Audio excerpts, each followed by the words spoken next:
दोस्तों नमस्कार। कृष्णा जी इस क्लासेस में फिर से एक बार आपका स्वागत है। पिछले क्लास में आपको हम गतिज ऊर्जा के बारे में बताए थे और गतिज ऊर्जा और संवेग में संबंध को बताया गया था। इस क्लास में आपको गतिज ऊर्जा एवं संवेग से संबंधित कुछ महत्वपूर्ण न्यूमेरिकल्स करवाया जाएगा, जिससे आपको एग्जाम में काफ़ी मदद मिलेगी। यदि इतना भी करते हैं तो आपकी तैयारी बहुत ही अच्छी मानी जाएगी। चलिए तो शुरू करते हैं। गतिज ऊर्जा से संबंधित जो न्यूमेरिकल्स आते हैं एग्जाम में, चाहे वो रेलवे रहे, एयरफोर्स रहे या अन्य एग्जाम में रहे, टेक्निकल या नॉन टेक्निकल, सभी एग्जाम में कमोबेशी पूछा जाता है। तो क्वेश्चन शुरू करते हैं। तो पहला क्वेश्चन है कि एक गेंद है और उस गेंद का वजन है 15 किलो और वह जो गेंद है जो 4 मीटर प्रति सेकंड के वेग से चल रही है, तो बताएं उस गेंद में गतिज ऊर्जा कितनी होगी। तो पहला क्वेश्चन नोट करते हैं। एक गेंद 15 केजी का गेंद 4 मीटर प्रति सेकंड के वेग से एक समान गति कर रहा है। एक समान गति कर रहा है।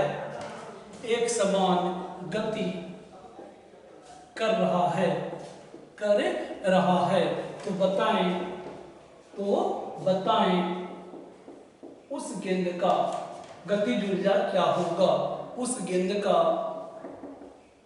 गतिज ऊर्जा क्या होगा। चलिए, इसका आपको आंसर कैसे निकलेगा। तो पहले तो आपको फॉर्मूला मालूम होना चाहिए।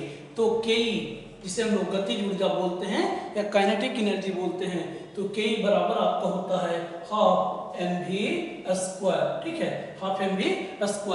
अब देख लीजिए कौन कौन सा भौतिक राशि आपको दिया हुआ है। तो 15 केजी अर्थात द्रव्यमान दिया हुआ है, तो आपको m दिया हुआ है। ठीक है, m दिया हुआ है और m कितना है, तो 15 केजी। उसके बाद वेग भी दिया हुआ है। अब वेग कितना है, तो आपका v जो है वो 4 मीटर प्रति सेकंड है। आसानी से आप इस क्वेश्चन को बना सकते हैं क्योंकि बहुत ही सीधी क्वेश्चन दिख रहा है। ठीक है, तो चलिए इसको हाफ को हाफ रहने दीजिए। n आपको दिया हुआ है 15 और वेग आपका दिया हुआ है 4, लेकिन यहाँ पे v का स्क्वायर है तो आप कर दीजिएगा 4 गुना 4।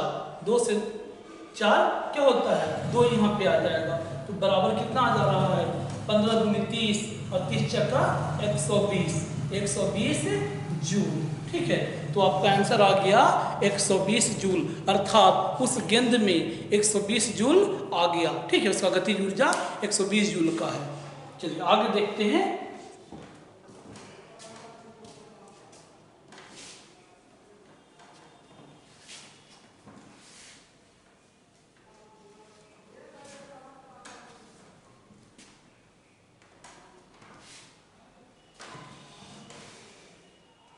चलिए अगला क्वेश्चन है कि कोई एक वस्तु है वो v वेग से चल रहा है। कोई वस्तु है जो कैसे चल रहा है, v वेग से चल रहा है, तब उसका गतिज ऊर्जा k है। यदि वह वस्तु 2v के वेग से चलना शुरू कर दे तो गतिज ऊर्जा क्या होगा। ऐसा क्वेश्चन देखकर प्राय स्टूडेंट डर जाते हैं, जबकि डरने की कोई आवश्यकता नहीं है। आपको बेस अपना मजबूत रखना है। यदि बेस मजबूत है तो एग्जाम आपके लिए हंसी खेल जैसा हो जाएगा। कुछ नहीं रहता एग्जाम में, बशर्ते आप यदि कंसेप्ट को क्लियर किए हुए हैं। तो चलिए क्वेश्चन लिखते हैं। एक गेंद v वेग से चल रहा है।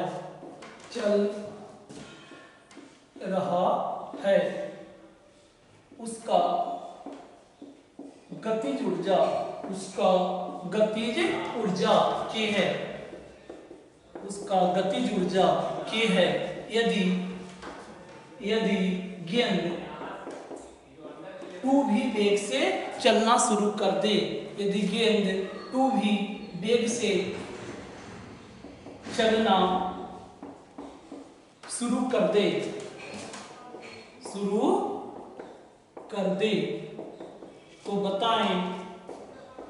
तो बताएं उस गेंद का गतिज ऊर्जा क्या होगा। तो बताएं उस गेंद का गतिज ऊर्जा क्या होगा।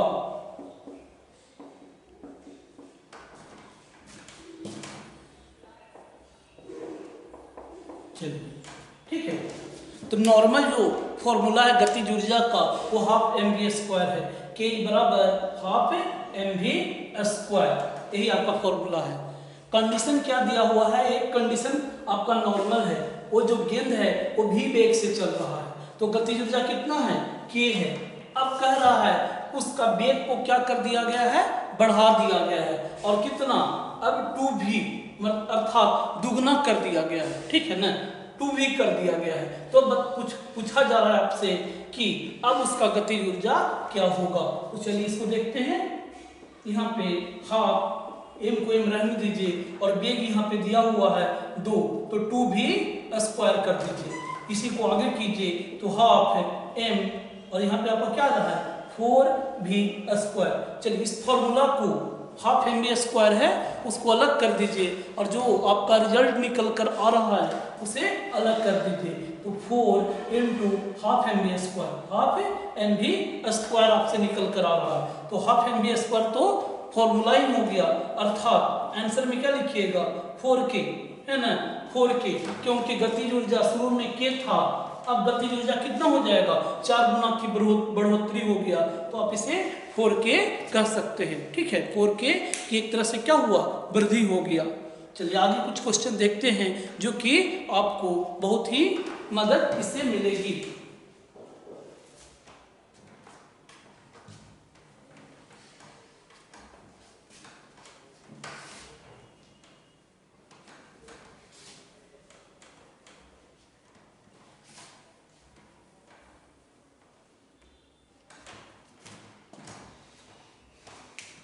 अगला क्वेश्चन है कि यदि कोई पिंड है या कोई वस्तु है उसका वेग को दुगनी कर दिया जा रहा है, ठीक है, वेग को क्या कर दिया गया है, दुगनी कर दिया जा रहा है। तो आपसे पूछा जा रहा है कि बताइए परिणामी गतिज ऊर्जा अर्थात अंतिम गतिज ऊर्जा और प्रारंभिक गतिज ऊर्जा का अनुपात पूछा जा रहा है। तो क्वेश्चन पहले लिख लीजिए, क्वेश्चन से ही आधा आपको समझ में आ जाता है, ठीक है।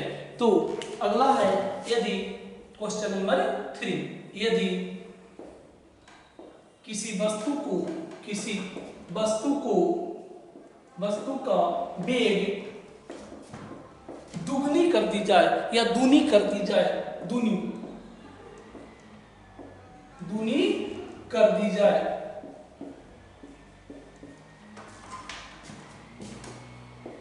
तो बताएं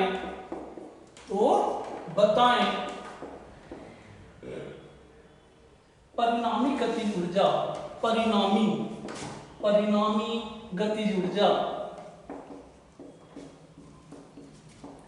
एवं प्रारंभिक गतिज ऊर्जा का अनुपात क्या होगा। परिणामी गतिज ऊर्जा एवं प्रारंभिक गतिज ऊर्जा का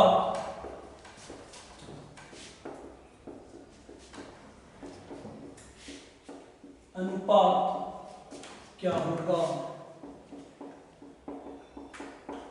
चलिए इसको देख लीजिए ये कैसे बनेगा।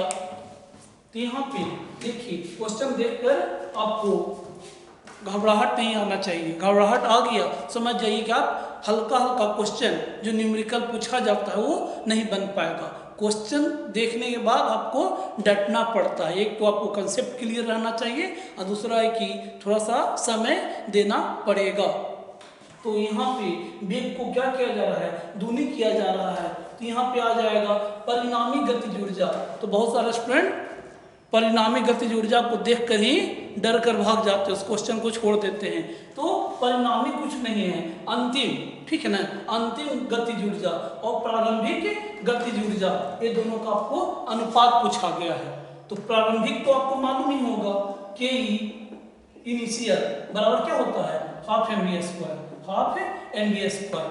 अब के फाइनल देख लीजिए, जिसे आप परिणामी गतिज ऊर्जा बोल रहे हैं, तो के फाइनल बराबर हाफ को हाफ रहने दीजिए, एम भी रहेगा, वेग को कितना बोल रहा है अंतिम में 2 गुना, तो यहाँ पे 2 भी स्क्वायर कर दीजिए, ठीक है।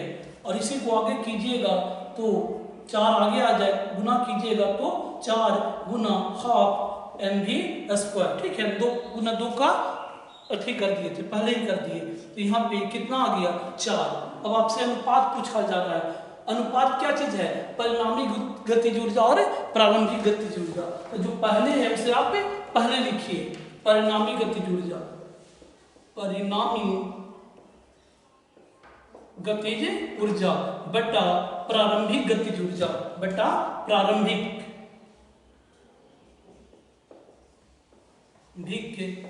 गतिज ऊर्जा। तो परिणामी आपको कितना दिखा रहा है, 4 into half M V square, और बटा क्या कर दीजिएगा, जो प्रारंभिक है वो हाफ एम वी स्क्वायर। चलिए हाफ एम वी स्क्वायर से हाफ एम वी स्क्वायर क्या हो गया, मर गया। तो आपका कितना होता है अनुपात, तो 4:1। बस कितना सरल एक क्वेश्चन था, ठीक है।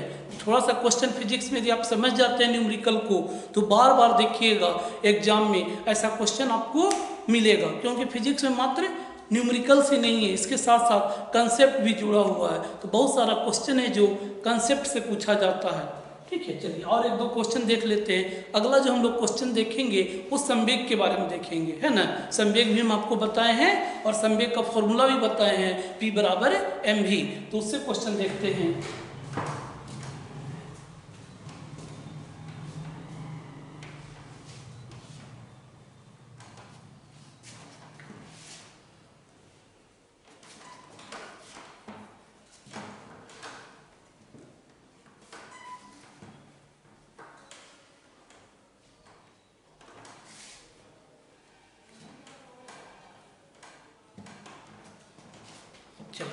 क्वेश्चन है, m द्रव्यमान का एक गेंद है, वो अब क्या करते हैं, दीवार की ओर फेंकते हैं, v वेग से फेंक रहे हैं, और उसके बाद उसी वेग से वह गेंद है जो दीवार से टकराने के बाद आ जाती है।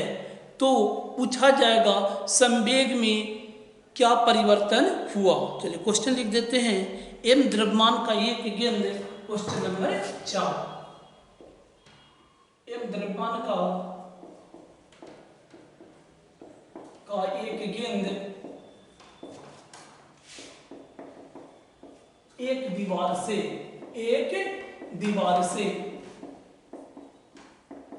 भी वेग से फेंका जाता है, भी वेग से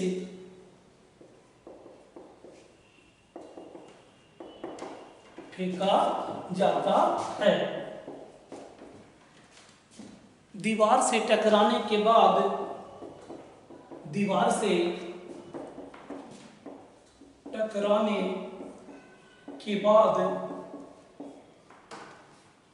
उसी वेग से वह वापस आ जाता है, तो बताएं संवेग में कितना परिवर्तन हुआ। तो बताएं P में कितना परिवर्तन हुआ।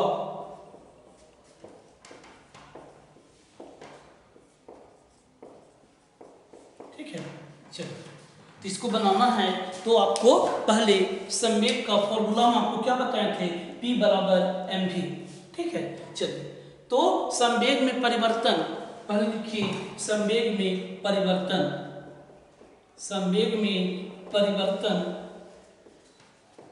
बराबर टक्कर के बाद का संवेग माइनस टक्कर के पहले का संवेग। ठीक है, टक्कर के बाद का संवेग माइनस टक्कर के पहले का संवेग, टक्कर के पहले का संवेग। ठीक है, तो चलिए पहले आप बना लीजिए टक्कर से पहले क्या संवेग है। तो टक्कर से पहले अर्थात वो गेंद है जो भी वेग से जा रहा था, अभी दीवार से नहीं टकराया है, तो टक्कर के पहले का संवेग, टक्कर के पहले का संवेग। तो टक्कर के पहले का संवेग क्या होगा, तो एक फॉर्मूला लिख दीजिए, यही ना है, P का फॉर्मूला यही होता है, तो mv। उसके बाद टक्कर के बाद का संवेग, अगला टक्कर के बाद का संवेग। तो यदि टक्कर से पहले mv दिए हैं तो अब साइन को चेंज करना होगा, ठीक है ना, साइन है जो चेंज हो जाता है। तो यहाँ पे mv है तो दूसरे साइड में माइनस mv करना होगा, तब ना पता चलेगा कि अच्छा लौट कर आ रहा है तो माइनस mv, और जब टकराने जा रहा है तो mv, यही होना चाहिए भी। चलिए यहाँ तक यदि आप समझ में आ गया है तो इसको आगे हम लोग करते हैं, पहले से मिटा देते हैं।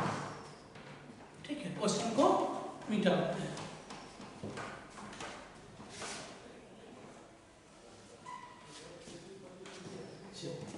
उसके बाद देख लेते हैं यहाँ पे, तो टक्कर के बाद का संवेग कितना लिखा हुआ है, तो पहले लिखिए संवेग में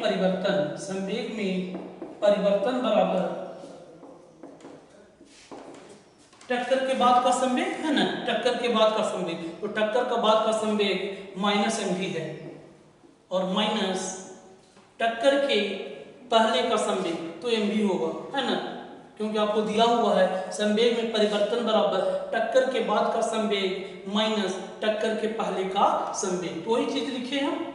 चलिए, तो यहाँ पे आपका हो जा रहा है माइनस 2mv, है ना, इधर भी माइनस है और इधर भी माइनस है, तो माइनस 2mv।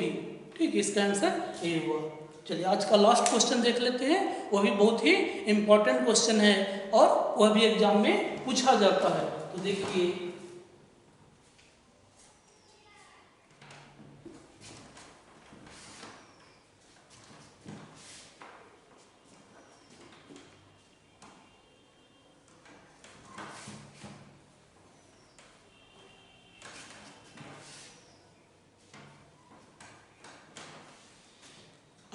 अगला जो क्वेश्चन है कि एक वस्तु को वेग गतिज ऊर्जा में 20% का क्या कर दिया जाएगा, कमी कर दिया जाएगा, तो संवेग में कितना प्रतिशत का कमी हो जाएगा। तो आपको बताया गया है कि संवेग और गतिज ऊर्जा में संबंध होता है, और संबंध क्या बताए थे आपको, k बराबर p²/2m। तो पहले क्वेश्चन को नोट कर लीजिए और उसके बाद इस क्वेश्चन को बनाएं। यदि किसी वस्तु के गतिज ऊर्जा में 20% की कमी कर दी जाए, 20% की कमी कर दी जाए,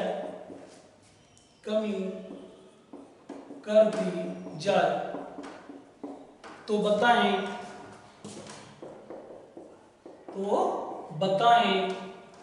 संवेग में कितना प्रतिशत का कमी हो जाएगा। तो बताएं संवेग, जिसे हम लोग P से डिनोट करते हैं, संवेग में कितना प्रतिशत की कमी हो जाएगी। चलिए, कमी या वृद्धि हो जाएगी। यहाँ पे k बराबर गतिज ऊर्जा है, k बराबर क्या है, गतिज ऊर्जा, और P बराबर आपका हो गया संवेग, मोमेंटम। चलिए, पहले आपको क्या करना है, पहले संबंध लिखना है। तो k बराबर आपको बताया गया है p²/2m। ठीक है, आपको बोल रहा है कि दोनों में कैसा संबंध होगा, तो क्वेश्चन में द्रव्यमान के बारे में कोई चर्चा नहीं है। तो यहाँ पे आप द्रव्यमान को नहीं सोचिए, द्रव्यमान को आप कांस्टेंट मान लीजिए। ये द्रव्यमान है जो नियत है, इसमें कुछ परिवर्तन नहीं हो रहा है। और लिख लीजिए कि यहाँ 2m को नियत मान लिया गया है, नियत मान लिया गया है, माना गया। चलिए यहाँ पे के बराबर क्या हो जाएगा, के समानुपाती है संवेग के स्क्वायर का। अब बना लीजिए, यहाँ पे आपको दिया हुआ है, पहले इनिशियल का कीजिएगा, ठीक है। पहले आप क्या कीजिएगा, इनिशियल पहले 100 होगा और 100 में कितना प्रतिशत की कमी हो गया है, तो 20% की कमी हो गया है, ठीक है। तो आप के इनिशियल लिखिए, के इनिशियल, इनिशियल मतलब शुरुआत में तो होगा ना 100%, शुरुआत में कोई चीज 100 रहता है, वो 100 में ही कितना प्रतिशत का आप फाइनल में करेंगे, 20% घटा देंगे, मतलब 80% पे ले आएंगे। तो के इनिशियल बराबर क्या लिखिएगा, 100 का स्क्वायर, और बराबर क्या हो जाएगा, के इनिशियल बराबर 10,000 है ना, 10,000 आ जाएगा। चलिए के फाइनल देख लीजिए, के फाइनल, तो फाइनल में कितना प्रतिशत की कमी दिखा रहा है, 20% का, मतलब पहले 100 था, यदि 20% की कमी हो जाएगा तो 80 हो जाएगा, ठीक है। ये हो गया आपका 80 का स्क्वायर। तो के फाइनल बराबर 6400, ठीक है। यही होता है ना, 8 का स्क्वायर 6400, यहाँ 64 होता है और 2 जीरो और है, 6400 हो गया। चलिए अब यहाँ पे देखना है, आपसे क्वेश्चन पूछ दिया है कितना प्रतिशत की कमी या वृद्धि, तो क्वेश्चन में तो दिख रहा है साफ साफ कि कमी होगा, है ना। तो प्रतिशत कमी, तो प्रतिशत कमी को आप बनाते होंगे कि प्रतिशत कमी बराबर क्या लिखते हैं, कमी बटा क्रय मूल गुना 100। तो कुछ उसी तरह से आपको भी लिखना है, कमी तो कितना का कमी हो गया, 10,000 में 6400 को यदि घटाते हैं तो कमी है 3600 का, 3600 का कमी है। तो पहले लिख दीजिए कमी 3600 लिख दीजिए, पहले 3600 लिख दीजिए। इनिशियल कितना था पहले, तो इनिशियल पहले आपका 10,000 था। मैथ में आप लोग बनाते होंगे, हानि प्रतिशत बराबर हानि बटा क्रय मूल गुना 100। तो बस उसी तरह से है, 100 है जो आपका एक तरह से यहाँ पे क्रय मूल की तरह दिख रहा है। तो 3600 बटा 10,000 4 जीरो और गुना 100 कर दीजिए, बन जाएगा। 2 जीरो से 2 जीरो इधर मर गया, फिर 2 जीरो से 2 जीरो इधर भी मर गया, तो कितना प्रतिशत की कमी आ गया, 36% की कमी दिख रहा है। ठीक है दोस्तों, बस इतना भी पढ़िएगा तो आपका न्यूमेरिकल का कंसेप्ट पूरा के पूरा क्लियर हो जाएगा। थैंक यू दोस्तों, फिर मिलते हैं अगले वीडियो में।